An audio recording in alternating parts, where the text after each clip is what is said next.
En 2010, deux ingénieurs de San Francisco lancent une application photo qui plante dès le premier jour. Les serveurs saturent, les bugs s'enchaînent, l'app est instable. Pourtant, moins de 2 ans plus tard, leur projet est racheté pour $1 milliard par Mark Zuckerberg en personne. Cette app, c'est Instagram. Et ce rachat, c'est l'un des plus stratégiques de l'histoire du numérique. Comment une start-up avec seulement 13 employés et 0 chiffre d'affaires est-elle devenue un empire convoité par les géants de la tech? Pour le comprendre, il faut remonter à une idée simple et à une exécution chirurgicale.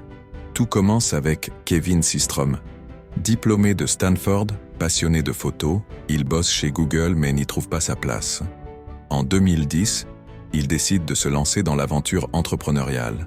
Son premier projet s'appelle Burban, une app de géolocalisation inspirée de Foursquare qui permet aussi de partager des photos. Mais l'app est trop complexe, trop chargée, et l'intérêt des utilisateurs est limité. Kevin comprend vite qu'il faut simplifier, radicalement. Avec son cofondateur Mike Krieger, il décide de tout jeter, sauf la fonctionnalité que les gens utilisent le plus, le partage de photos.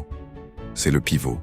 En 2 mois seulement, ils développent une nouvelle app minimaliste, centrée sur une seule chose, prendre une photo, appliquer un filtre vintage, la partager. Simple, rapide, élégant.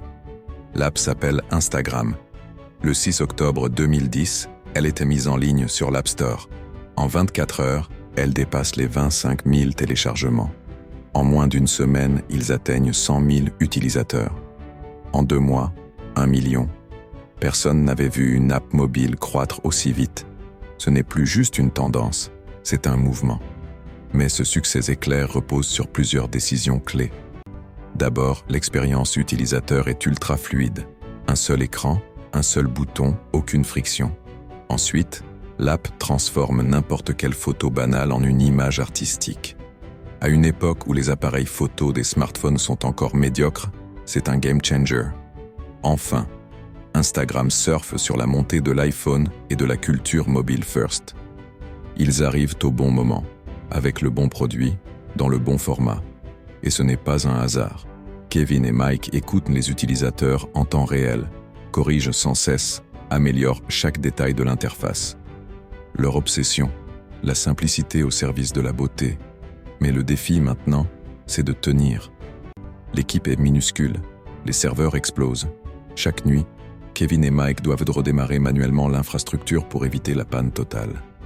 Ils travaillent sans relâche, avec un seul objectif: faire croître la base d'utilisateurs sans casser la machine.